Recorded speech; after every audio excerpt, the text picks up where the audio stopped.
దేవుని పిలుస్తుంది. హల్లెలూయా. తన రక్తము దేవునికి మొరపెడతా ఉంది. నా తండ్రి, నేను నీకు మంచి అర్పణలు అర్పించడం ద్వారా నేను ఈరోజు చనిపోయాను.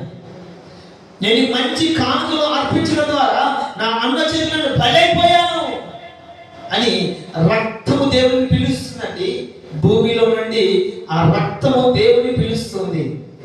ఆ రక్తము పిలవడం ద్వారా సింహాసనమైనటువంటి దేవుడు భూమి మీదికి దిగి వచ్చాడు. చప్పట్లు కొడదా. హల్లెలూయా. పిలిస్తే పలికే దేవుడు, మనం ఆవేస్తున్న దేవుడు. పిలిస్తే పలికే దేవుడు. నాలుగు నీవు పలకలేక, కన్నులు నీవు చూడలేక, చెవులు నీవు వినలేక, చేతులు నీవు రక్షించలేక, కాళ్ళు నీవు నడవలేక, హృదయం నీవు గ్రహించలేని వాడు కాదు. నేను ప్రకటిస్తున్న నజరేయుడైన యేసు పిలిస్తే పలికే దేవుడు.